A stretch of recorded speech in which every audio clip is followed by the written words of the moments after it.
എൻ്റെ പേര് അഞ്ജന. പ്രായം 25. ഒരു ടീച്ചറാണ്. വീട്ടിൽ അച്ഛനും അമ്മയും മുത്തശ്ശിയും മാത്രമാണ് താമസം. ഞാൻ ഡിഗ്രി കഴിഞ്ഞ് BEd എടുത്ത് ഇപ്പോൾ ഒരു കോളേജിൽ ഇംഗ്ലീഷ് ടീച്ചറായി ജോലി ചെയ്യുന്നു. പെർമനന്റ് സ്റ്റാഫ് അല്ല കേട്ടോ. അച്ഛൻ്റെ അങ്കിൾ ഒരു പാർട്ടി നേതാവാണ്. അദ്ദേഹത്തിൻ്റെ കെയർ ഓഫിൽ കിട്ടിയ ഒരു ജോലിയാണ്. ഞാനൊരു പുസ്തക പുഴുവായിരുന്നു പണ്ട്. ഒരുപാട് ആൺപിള്ളേർ സ്കൂളിലും കോളേജിലും എൻ്റെ പിറകെ ഉണ്ടായിരുന്നെങ്കിലും ഞാൻ ആർക്കും വീണ് കൊടുത്തില്ല. വീട് കഴിഞ്ഞാൽ അമ്പലം, അമ്പലം കഴിഞ്ഞാൽ വീട് എന്ന ടൈപ്പായിരുന്നു ഞാൻ. അതിലെനിക്ക് വിഷമമൊന്നുമില്ലായിരുന്നു. എന്നാലും എൻ്റെ കൂട്ടുകാരികളൊക്കെ കാമുകന്മാരുമായി നടക്കുന്നതും കൊഞ്ചിക്കുഴയുന്നതും ഒക്കെ കാണുമ്പോൾ എനിക്ക് വല്ലാത്ത ഒരു വിഷമം തോന്നാറുണ്ട്. എന്തായാലും എൻ്റെ ശ്രദ്ധ പഠിത്തത്തിലായിരുന്നു. കോളേജിലെത്തിയ ശേഷമാണ് വിരൽ. എൻ്റെ ഇഷ്ടവസ്ത്രം സാരിയാണ്.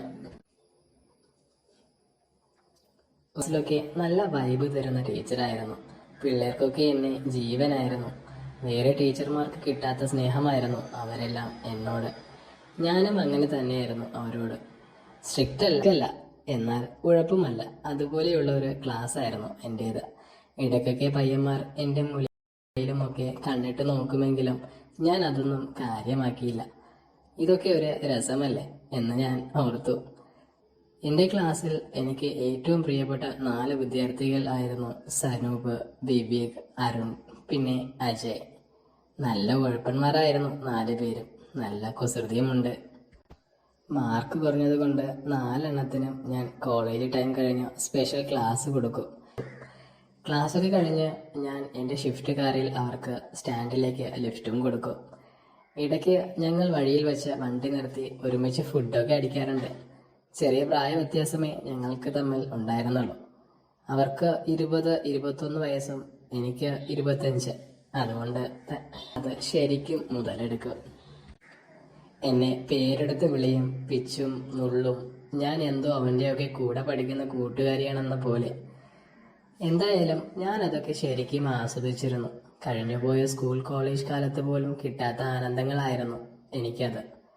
പെർമനന്റ് അല്ലെങ്കിലും ഒരു ജോലി ആയതുകൊണ്ട് PSC ഒക്കെ ശ്രമിക്കുന്നത് കൊണ്ടും എന്നെ ഉടനെ കെട്ടിച്ചു വിടാൻ വീട്ടുകാർ പ്ലാൻ ഇട്ടു. എനിക്ക് എതിർപ്പൊന്നും തോന്നിയില്ല.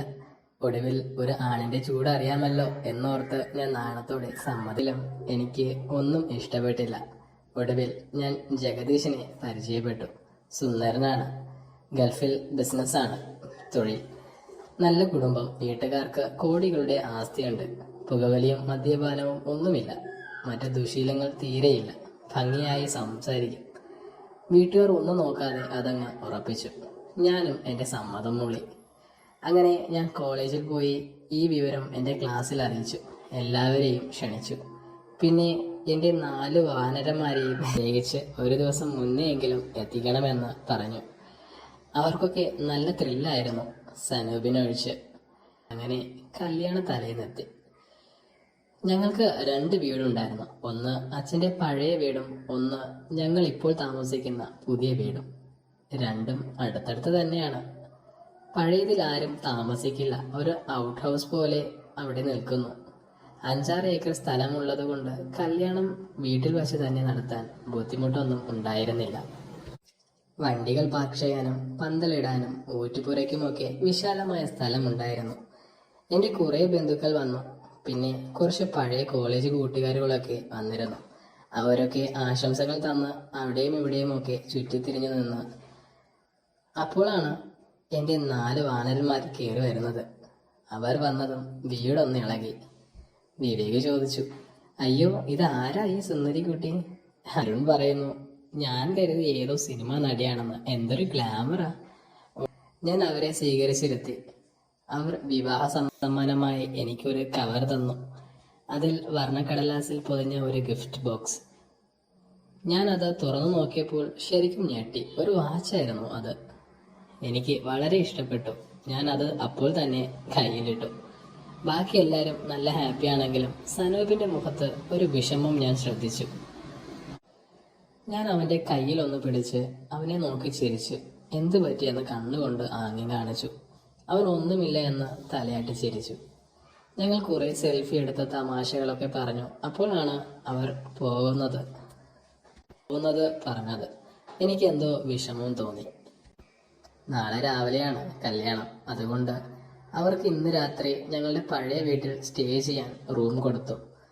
കല്യാണം കൂടെ കഴിഞ്ഞിട്ട് പോയാൽ മതിയെന്ന് ഞാൻ പറഞ്ഞു. ഞാൻ അവരുമായി ഔട്ട് ഹൗസിലേക്ക് പോയി. പഴയ മോഡൽ വീടായിരുന്നു അത്. എന്നാലും ആഴ്ചയിൽ ക്ലീൻ ചെയ്യുന്നത് കൊണ്ട് നല്ല കണ്ടീഷനിലാണ്. ഞാൻ അവരെ അവിടെ ആക്കി അച്ഛൻ്റെ കുറച്ച് ലുങ്കിയൊക്കെ എടുത്തു കൊടുത്തു. പക്ഷേ അവർ അതൊന്നും വേണ്ടെന്ന് പറഞ്ഞു. അങ്ങനെ ഞങ്ങളുടെ ടീച്ചർ ഒരു കുടുംബിനിയാവാൻ പോകുന്നു അല്ലേടാ? വിവേക് കുസൃതിയോടെ ചോദിച്ചു. നമ്മളെയൊക്കെ മറക്കുമോ എന്തോ? അരുണും ഇടയ്ക്ക് ഒരു ക്വസ്റ്റ്യൻ ചോദിച്ചു. വിവേക് ചോദിച്ചു, ടീച്ചറെ കെട്ടുകഴിഞ്ഞാൽ തിരിച്ചു വരുമോ? അതെന്താണ് അങ്ങനെ ഒരു ടോക്ക്? ഞാൻ നിങ്ങളെ വിട്ട് എവിടെ പോകാനാണ്? അജയ് പറഞ്ഞു. ആ, ടീച്ചർക്ക് നാളെ മുതൽ ഒരു കളിക്കൂട്ടുകാരനെ കിട്ടാൻ പോവുകയാണല്ലോ. ആരെ കിട്ടിയാലും നീയൊക്കെയാണ് എൻ്റെ ബെസ്റ്റ് ഫ്രണ്ട്സ് പോരെ? പിന്നെ ബെഡ്റൂമിൽ ഞാനൊരു ബോട്ടിൽ വെച്ചിട്ടുണ്ട്. ബോട്ടിലോ? എന്ത് ബോട്ടിൽ? വിവേക് ആകാംക്ഷയോടെ ചോദിച്ചു. ആ ബോട്ടിൽ തന്നെ. അവർ മൂന്നുപേരും സന്തോഷിച്ച് തുള്ളി ചാടുന്നുണ്ട്. ഡാടാ, ഒരു മയത്തിലൊക്കെ വേണം. കുടിച്ച് അലമ്പാക്കി നാട്ടിക്കരുത് തന്നെ. അതൊന്നും പറയാൻ പറ്റത്തില്ല. അപ്പോ അച്ചുമോൾ വിട്ടോ, ഞങ്ങൾക്കിവിടെ പണിയുണ്ട്.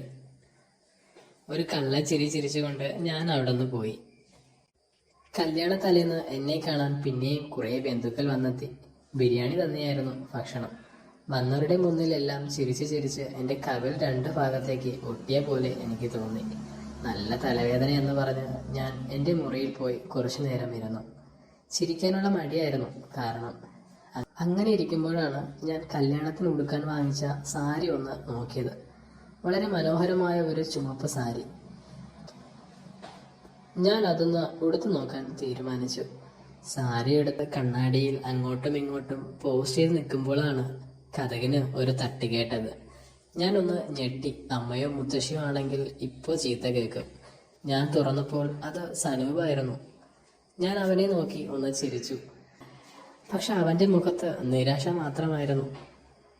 സനൂപേ, എന്ത് പറ്റിയടാ? നീ വന്നപ്പോഴേ ഞാൻ ശ്രദ്ധിക്കുന്നല്ലോ.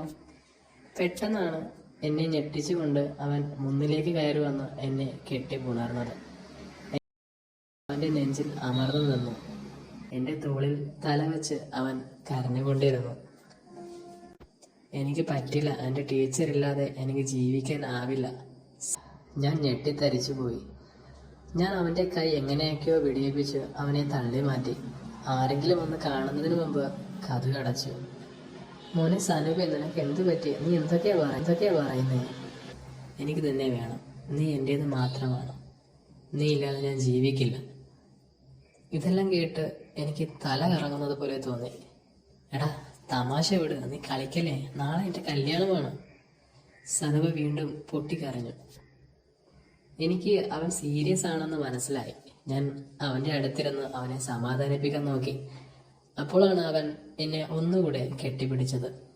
അവൻ്റെ പിടുത്തത്തിൽ എനിക്ക് വല്ലാത്തൊരു അനുഭവമായിരുന്നു തോന്നിയത്. അപ്പോഴാണ് അവൻ്റെ കൈ എവിടെയാണ് എന്ന് ഞാൻ നോക്കിയത്.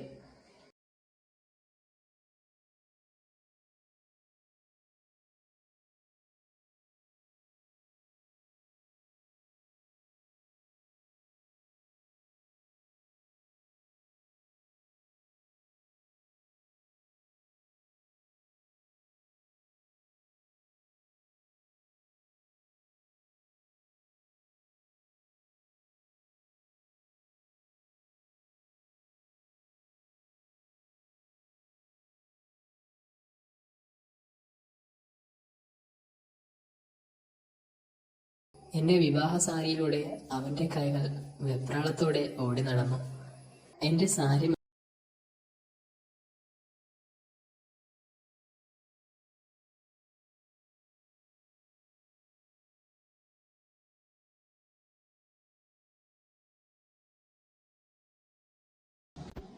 ഇന്നലെ വരെ സ്റ്റുഡൻ്റായിരുന്ന ഒരുവൻ്റെ കൂടെ കിടന്ന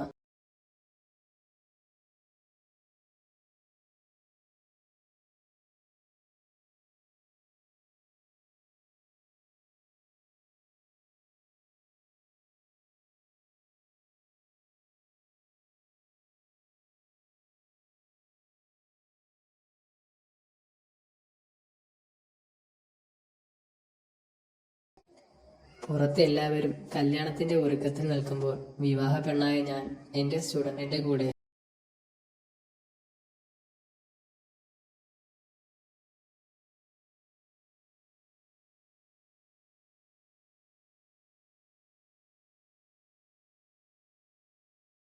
ഞങ്ങൾ രണ്ടുപേർക്കും ഒരു കുറ്റബോധമുണ്ടായ പോലെ തോന്നി. സനൂപ് വേഗം ഡ്രസ്സൊക്കെ നേരെയാക്കി എന്നെ നോക്കി അവിടെ നിന്നും പോയി. ഞാൻ പെട്ടെന്ന് എഴുന്നേറ്റ് എൻ്റെ അഴിഞ്ഞ മുടി വാരികെട്ടി എൻ്റെ വിവാഹ സാരി അഴിച്ചു മടക്കി വെച്ചു. മനസ്സിൽ മുഴുവനും സനൂപായിരുന്നു. എൻ്റെ ഭാവി വരനോട് ഞാൻ ചെയ്ത തെറ്റ് എൻ്റെ മനസ്സിൽ ഒരു കളങ്കമായി നിന്നു.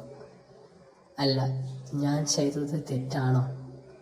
ഇത് അവിഹിതമാണോ? എൻ്റെ കല്യാണം കഴിഞ്ഞിട്ടില്ല. ഞാൻ ഇപ്പോഴും ആരുടെയും ഭാര്യയല്ല. പിന്നെ എങ്ങനെയാണ് ഇത് അവിഹിതമാവും? ഇത് ഞങ്ങളുടെ പ്രേമം മാത്രമാണെന്ന് ഞാൻ സ്വയം ആശ്വസിച്ചു. പക്ഷെ അപ്പോഴും സനൂപിനെ കുറിച്ചായിരുന്നു എൻ്റെ ചിന്ത. കുറച്ചു നേരം കഴിഞ്ഞപ്പോൾ അമ്മ വന്ന് എന്നോട് തലവേദന സുഖമായോ എന്ന് ചോദിച്ചു. ഞാൻ ഒന്നും സംഭവിക്കാത്തതുപോലെ പെരുമാറി. ഞാൻ അമ്മയുടെ കൂടെ കുറച്ച് ബന്ധുക്കളെ കൂടി സ്വീകരിച്ചു. അന്ന് രാത്രി എനിക്ക് ഉറക്കം വന്നില്ല. നടന്നതെല്ലാം ഓർത്തുകൊണ്ട് ഞാൻ കിടന്നു. രാവിലെ എഴുന്നേറ്റ് മേക്കപ്പൊക്കെ ചെയ്തു. ഒരുപാട് സ്ത്രീകൾ എന്നെ ഒരുക്കി കല്യാണത്തിന്.